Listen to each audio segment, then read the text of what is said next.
So Yeah, I we can are hear we you, are Dave. going live right now, guys. And Cool. what happened was, sorry everyone for the delay. What happened was that we have all these streams scheduled, and so this particular stream, I picked the wrong stream for the guys to start. So my apologies, but that's live. Still waiting for. I want to see the YouTube go live for us, guys. All right. But I definitely have the right link now. Kind of feel embarrassed about that whole thing. It happens. Yeah, I Don't worry know, about I know, I know. But yeah, we are live now. So, it. all right. Guys, I am Jim Gast, and you're with No Law Firm Left Behind. Me and Dave are here today. Vinny is out, and he'll be back next week. But I wanted to take a minute to tell you why we're here. Right? By the way, somebody just said we're on LinkedIn. I have to check that out. I'd be really surprised about that. But we're streaming to YouTube. We're streaming to Facebook if you're on LinkedIn. And we are live, and you have any problems, pop over to YouTube and do a search for No Law Firm Left Behind, and you'll find us. So why do we do No Law Firm Left Behind? First, we want to help law firms be competitive in these interesting times, and that's kind of a nice adjective, right, guys? Interesting times. Mm-hmm. It's to say the least. And also during these times, it's difficult for people to stay productive and efficient. So one of our other goals is to help lawyers and their staff maintain efficiency and productivity.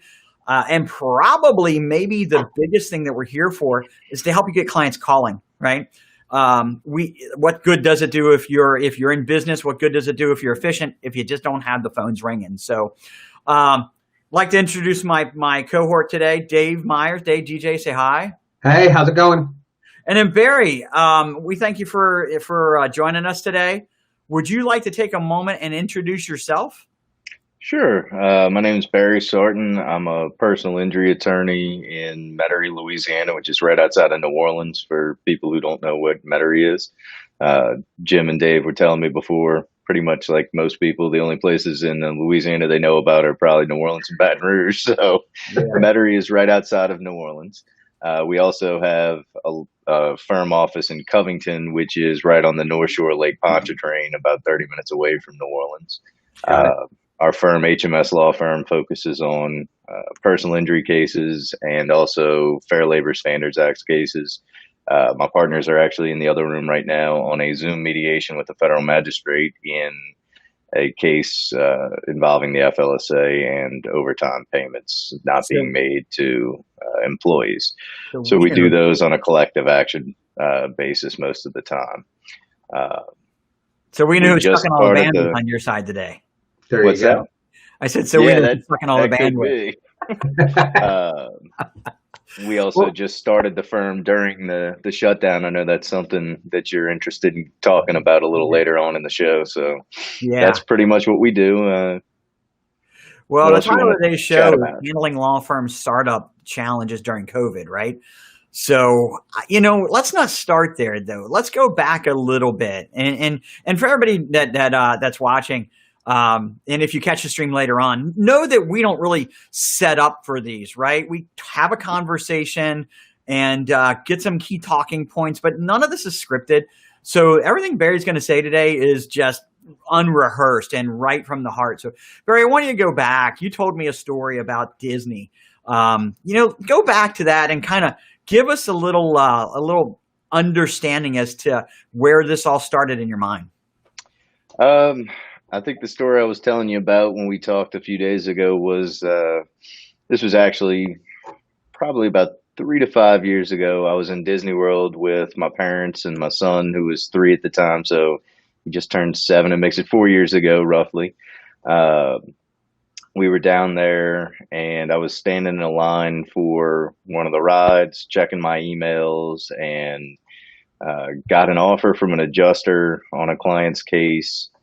And because we had set up Dropbox at the time to have access to all the firm files, I was able to kind of go back through the client's file, review all the medicals, review the costs, pulled out a calculator on the phone, ran the numbers, was able to call the client real quick while I was standing in line, pass the offer on to them, tell them how much they would get. Client said, let's take the offer and accept it.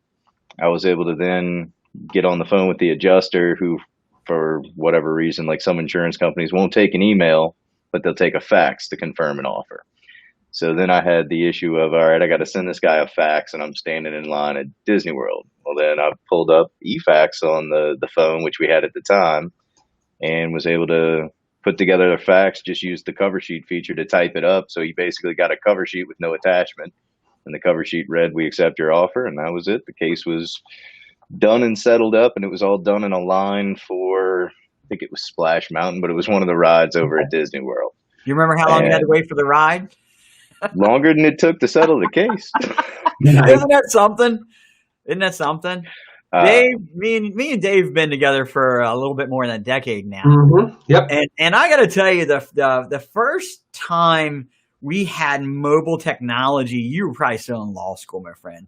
You know, and I remember the great big. Maybe Dave, you remember these great big honking HP iPacks, right? Then they had this great big cradle that would go into it. It was that thick. And then we had to get that Verizon PCMCIA card with the antenna sticking off of it. Mm-hmm. And Barry, even with that device back then, we weren't even nearly able to accomplish what you accomplished. No, I was, now that you're describing what you're talking about, I was in college, Jim. Yeah. I think the iPhone came out the year before I started law school. And I remember waiting in line at the store the morning it came out because I was so excited that looked like a functional mobile computer for once. I'd been using the Windows mobile phones for years, fighting with them. They never really worked too well. And then when the iPhone came out, that it really has changed kind of how I do almost everything. But at this juncture, with all the advancements in the software and the apps that you can get on that phone, you can pretty much practice law from your cell phone. You know, I agree with that. Yeah, Dave, what do we say about it all the time? We say a lot of things. Which one are you referencing here? 90% of our jobs anymore can be done from our phones. We say yeah. I mean, I was just on vacation last week and I pulled out my Surface once. Other than that, everything that I had to deal with was all, I mean, I could troubleshoot people's computers from my mobile device and remote access. I mean, it's just crazy. Yeah. And I actually put a post out on the No Law Firm Left Behind group today, trying to pump the Microsoft Office 365 apps, right? Because it makes things so much easier. And we're not professing any one technology, by the way, Barry. I mean, Dropbox is the thing you use and that's great and it works for you. Oh yeah. We recommend others. There's a whole host of things out there that people can use. But I think the point is that you saw something different back then than the traditional law firm. I mean, isn't that right? Yeah, I mean, I started to see it more and more then. I kind of, from the time I got out of law school, the first guy that I worked with was a little younger and he had a lot of remote access with his laptop and all, but he was still in the office all the time, but he could get to everything remotely. And he kind of showed me how that was all set up. And from that point forward, I was always kind of looking to accomplish that and kind of go beyond that as far as remote connectivity and being able to get to the files at all times. Because I find with PI clients especially, they'll call you at any hour of the day and have a question about their case. It's much easier if you can just pull it up on Dropbox or something else on your phone, look through their file and answer them than having to schedule a time to call them back. And they seem to really appreciate it. So it gives us the ability to kind of be available to them 24/7. Whether we like it or not, they're going to call. Yeah, sometimes it's not always the best thing, is it? And I actually, when I switched from that one law firm to the next, rather than going with Dropbox, I tried something. I believe Nexan has since bought the company. It's called the File Transporter. That device works fairly well. It's limited by the fact you have to plug in external hard drives to a physical device in your office, and then it serves those drives up through an encrypted network. One of the neat things about it is you can set up an offsite backup of it because let's say your internet goes out at your office. Unlike Dropbox where you've got offsite cloud, this thing is essentially an on-site cloud. But I set one up at my office in Mid-City, New Orleans, and one up at home in Metairie. And so if one dropped out, the other one picked up. And those were pretty neat. I got away from using them because the app was pretty poorly managed, not well developed. They didn't keep up with everything. They now do have integration with Apple's files and everything, so Yeah, it's yeah. catching up a bit. And I may go back to using it for certain stuff, uh, but Dropbox, I find the integration is just so great with all the apps across multiple platforms. I know you were telling me about OneDrive and how that's Yeah, built into 365. It's yeah. got a lot of similar features as well. Mhm. I would suggest people take a look at both of those when You looking for know, cloud storage. I actually we use always both of recommend that. them pretty regularly because a lot of the counsel that I work, because I'm an attorney as well, and a lot of times when I'm working with someone else, they'll be using Dropbox, and so I work within Dropbox in order to engage in collaboration with them. So I use both of them Hmm. constantly, just because I keep my primary stuff in OneDrive, but I'm using Dropbox a lot. They're both great tools. Yeah. Yeah, yeah, yeah. There's a lot of great ones out there. Let me ask you this: so here we are, Barry. You started a new firm, right? You and your partners, and by the way, congratulations on that. I mean, Thanks. it's a tremendous undertaking in and of itself, let alone during the times in which we're quarantined and these economic crises and all the civil unrest and so on and so forth, right? That it's amazing that you did that. So I want to commend you for it, you and your partners for it. It's a big leap of faith, and you guys are kind of coming out to the other side of it right now. I mean, here you are in the office. You were telling me, and I think this is kind of funny actually, and I want to point this: you were in the office, out of the office, in the office, out of the office, and back in the office. tell, Yep. tell us a little bit about how that all happened. Well, pandemic. Yeah, We were in the office, and yeah. then I guess it was around mid-March. New Orleans actually got hit with it a little earlier than everywhere else because apparently Mardi Gras last year was Oh a yeah, super oh spreader event or whatever. yeah. Hmm. So when all the shutdown stuff started, everything kind of closed up around here Yeah. pretty quickly. Our office at the time we were with a firm that was in a building which is actually right down the street from where we are now, big office tower. They shut down the building for a couple of days, I believe, to everybody. Shortly thereafter, it was open again because under our governor's proclamations, lawyers were considered essential employees. So Hmm. we were allowed to go to our offices if need be. The majority of the firm decided, let's stay at home and work remotely because we should be able to have those capabilities. A lot of people did that. We worked at home for probably a good 2 to 4 weeks and realized there was some stuff with myself working closely with two other attorneys. We just wanted to get back in the office and be meeting in a conference room or something to discuss our files kind of right away as opposed to via email. And we weren't really ever using FaceTime or anything like that. We would either do three-way calls or just email one another, Mm-hmm. or we had a group text chain going. And rather than just continue to do everything remotely, we went back to the building. It was pretty much empty, so it was just us in there. Hmm. Hmm. Um, but it also gave us access to the mail room and everything else, so we could actually keep things moving. And we had incoming mail coming in that we needed to check. So we got back in the office, kind of got everything up and running for ourselves again, working with a skeleton crew that was there at the firm. It was a mid-sized firm that probably had about 50 something attorneys and a whole host of support staff, and pretty much no one was there when we got back. Right. Then as things started to normalize again and people were coming back to the office, we had been kind of talking amongst ourselves about doing this thing, moving, doing our own thing. And we kind of pulled the trigger on that in mid-July, right as everybody was pretty much coming back to being in the office. So They're coming back and you're going out. then we were out of the office again because we'd quit, obviously, and we didn't want to be sitting around the old firm forever taking up office space, although they were courteous enough to pretty much tell us we could if we wanted to. Yeah. But we made the decision to go ahead and get our stuff and get out of there so we could make a clean break and all. And Yeah. we did that, and then it ended up taking about an extra month and a half for our office space to be ready from what we had anticipated. Delays with remodeling that had to be done, tropical storms coming in the middle of it, How many were furniture there, by the way, deliveries. about? What would you estimate? How many storms? We've had a string of, I don't know, 5 or 6 that have come close or scared everybody and shut everything down. Yeah, yeah, So it was an on and off, and none of them, thankfully, really hit the area with yeah. any severe impact here. But it was always enough of a scare that things would be closed down for a few days. Our kids would be out of school. It would disturb people's schedules. So between all of that, we were working at home again, pretty much meeting at one of our partners' houses each day and working on laptops together, like at the kitchen table.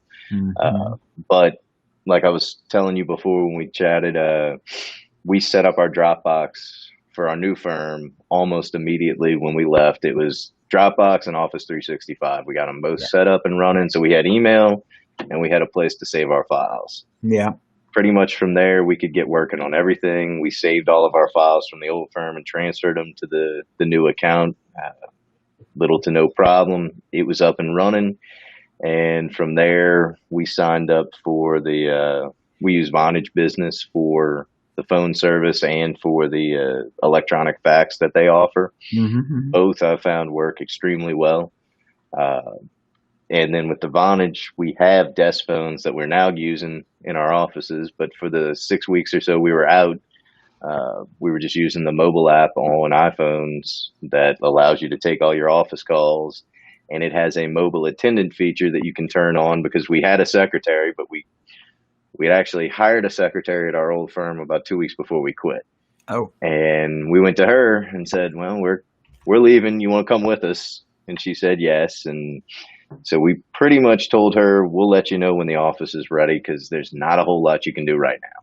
So she went on a nice kind of extended vacation pretty much, and she would come in occasionally to translate for some of our clients when we would have meetings with a couple of our counsel that are referring cases from outside firms that still had their offices open. We'd go meet with some clients there, and none of us speak Spanish, but she does very well. And rather than trying to use Google Translate or something on the phone, which I've tried with little success, we have a secretary who fortunately speaks Spanish, and she comes out to do that for us. And then once we got back in the office, we got all the phones hooked up and everything. But while we were out and she wasn't there to answer the main line, the Vonage service, we recorded a message, pretty much gave direct dial instructions that you could press buttons to dial each of the partners and it would ring our cell phones directly. There you go. We just turned it on and it worked like a charm too. And now we're actually leaving it on where if she doesn't have the opportunity to answer the phone within, I believe it's 4 rings, that picks up and redirects the calls for us. So you were essentially, after you left the last firm, you were essentially a virtual firm. Pretty much. But not with the intention of being an absolute virtual firm long term, right? Exactly. So we just had the ability to function that way. So you've basically become in a sense, a hybrid in a sense, right? You're a traditional, brick and mortar firm with full virtual abilities. Pretty much. I mean, that's really what it is, if you ask me. Yeah. When living down here with the tropical storms and the hurricanes like we have, it's something that's almost a necessity. I mean, at any moment, one of these storms could knock out the access to brick and mortar offices for an indefinite period of time. I mean, after Katrina, people were out of their offices for 30, 60, 90 days, even more in some instances. Yeah. And that kind of thing can come around anytime. I mean, if you were on your own when COVID first hit, I think being that hybrid firm would have been incredibly beneficial to start with, right? Yeah. And we had some of those capabilities at the old firm. We just wanted to enhance them when we started this new thing. Sure. So we took what we liked and then kind of grew it out. Now, one of the things we didn't take advantage of while we were truly mobile, because the computers were with us, at least I've got set up on my computers, like for the Windows machine that I run, I've got remote desktop. And for the Macs, I use the Parallels Access software for remote access through like iOS devices. You pretty much pull up your whole computer on your phone if you really need to. Yeah, yeah. And I find those work really well. Absolutely. So let me ask you, and Dave, if you get any questions you want to chime in with before I keep going? I don't want to. No, I don't no, want we're good. I'm enjoying this. So, what about the entrepreneur stuff, Barry? The marketing, the accounting, the hiring. How tell it. So remember, you're starting a firm, and the goal here is to give others an opportunity to kind of see your challenges and your struggles. Mm-hmm. And if they're thinking about starting a firm, give them the motivation and lower the fear factor of doing it, right? And by the way, we're not professing that anyone do this, because we work for lots of different law firms, but people are. And so if you were to say, don't worry about the entrepreneurial thing, here's how I handled it. Give us a little bit about that. You had to negotiate a lease, you got to find a CPA, set up books. One thing that really helps is have one of your partners who has a tax LLM and likes doing accounting. He takes care of that for us. That's also cheating.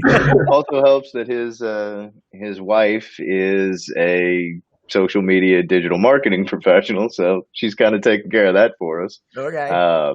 Take it in house.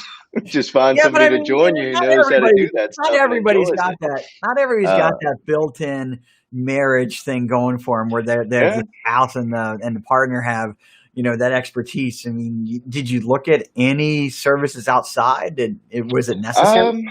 It really wasn't necessary. And now we are going to engage a CPA to do the final tax filings. It's just our partner that is pretty much, he's the one that knows how to balance bank books and everything. He's going to be the partner supervising our trust account. He's the one that inputs all the stuff into QuickBooks to keep track of everything. He did find a service. We're using a combination of QuickBooks Online and a company called Lean Law that he found. It's less of a case management program, and because we looked at several case management programs and just really weren't happy with any of them, and we're using Microsoft Teams almost to accomplish a lot of that. Dropbox to be the centralized file repository. Which can be connected to Teams, can't it, Dave? It can. You got to connect to Teams, Yep. So what we do is we set up individual channels in Teams for like each client's file, and anybody can go on there and comment when they do something in the file, and then you can hook your Dropbox to it, and then you can actually click a little paperclip to attach whatever file you were working on if everybody wants to have easy access right there. It works very well for that purpose. And then it actually works in conjunction with that To-Do app that Microsoft basically bought Wunderlist and turned it into To-Do. That thing's so awesome. Teams bundles into that, and if you assign things within Teams, it shows up on To-Do.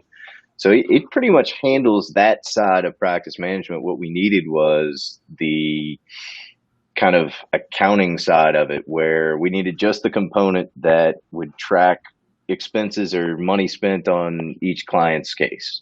And this Lean Law program does that beautifully in combination with QuickBooks, because QuickBooks tracks all of the expenses, including buying the desk, buying the computers, all that stuff. Assets. We needed something that also would segregate out just client expenses and give us a traditional kind of accounting printout just for client costs on each file. This program that he found seems to do that, and he's inputting all the data for us, so it's working great.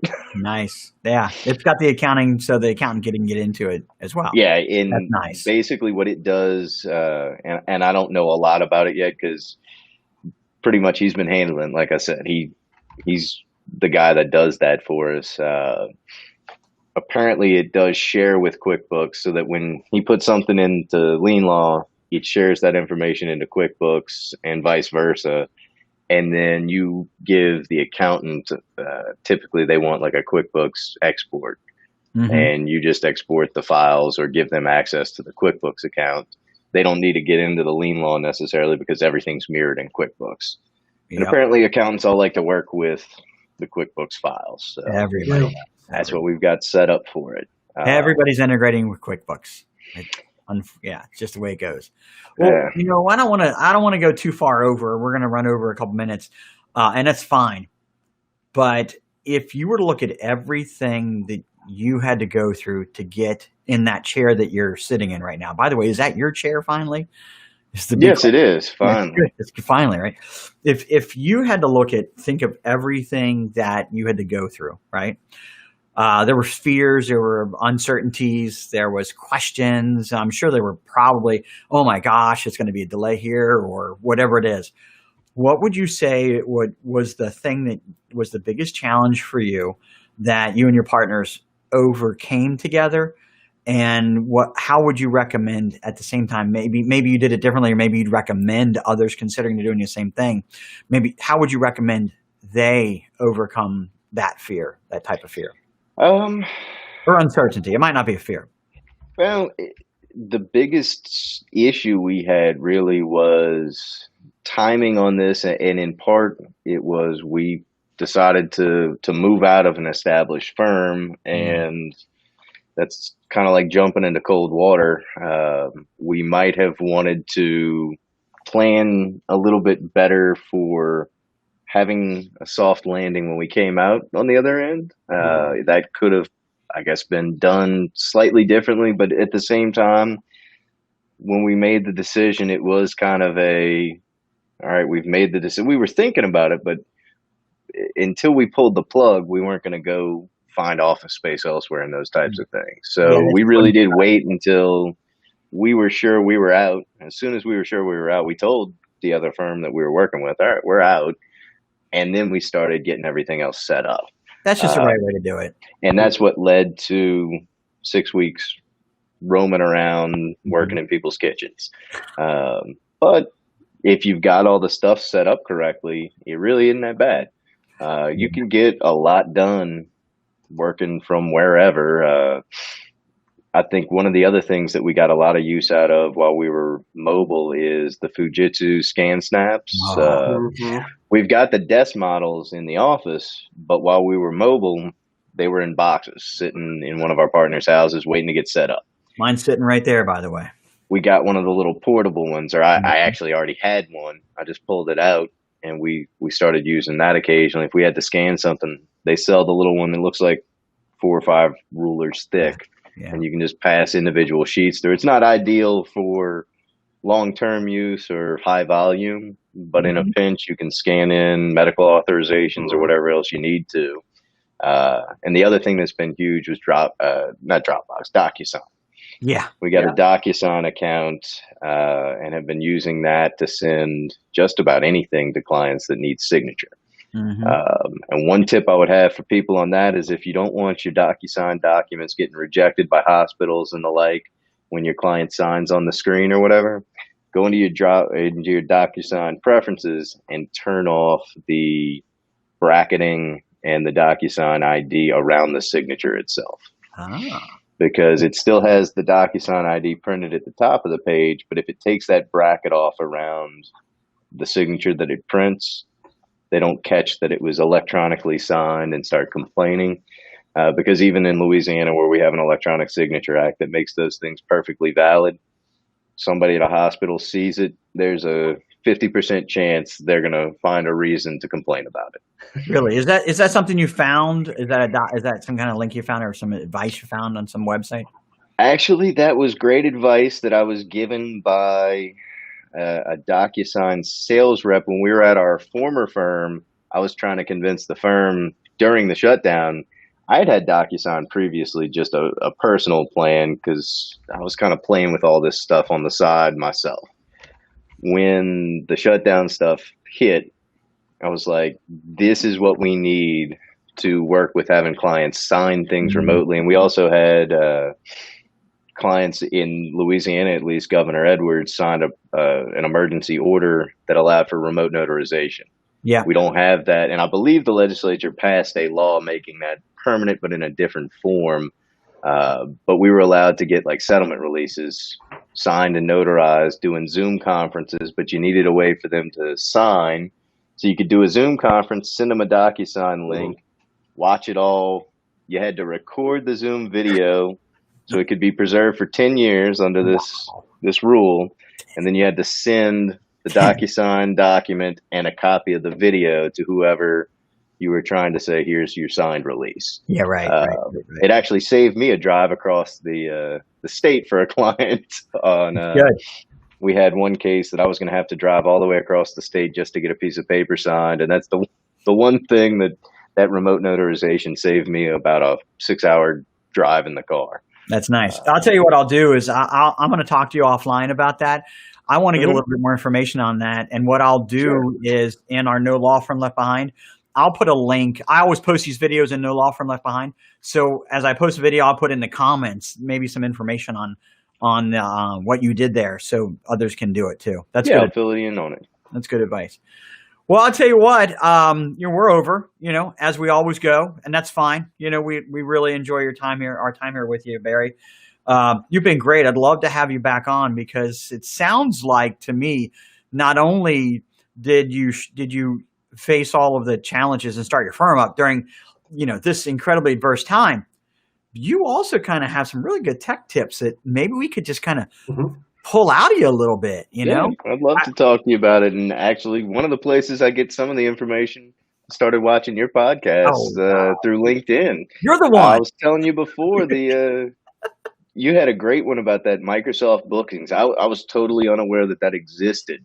Yeah. And then I love your method of doing it internally. I think we're going to try to deploy that actually. So we are taking on a new firm and we need to schedule time with every individual at that firm. Now, this is a little bit different. We're turning it out to them, but we've got a private link in bookings that we're sending out to all of them so they can book 15 minutes of their own time on their schedule with our guys, right?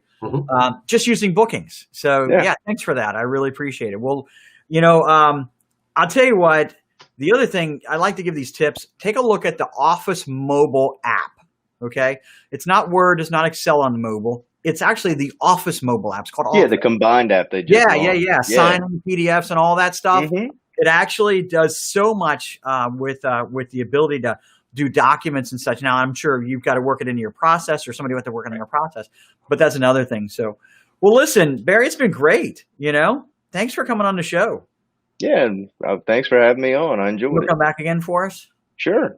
Anytime. And I hope I think you said you've got beta somewhere out there in the Gulf right now? Yeah, well, luckily it didn't strengthen to much more. I think it's depression now, but it's just going to hit us with a bunch of rain over the next few days, it looks like. And then they got a new one that just bounced off the western side of the Florida Panhandle, came down into the Gulf, and it's got a 20% chance or so of developing into a system over the next few days. So we got the next one to watch. Well, stay safe, and we'll catch up with you after that. I'm sure that look, let's hope that doesn't work to be anything bigger, right? But you're ready for it. Yeah, we are. All right. Thanks a lot, Barry. We're going to sign off here. Thanks a lot, everyone. Dave, been great. We talk to you soon, Barry. All right.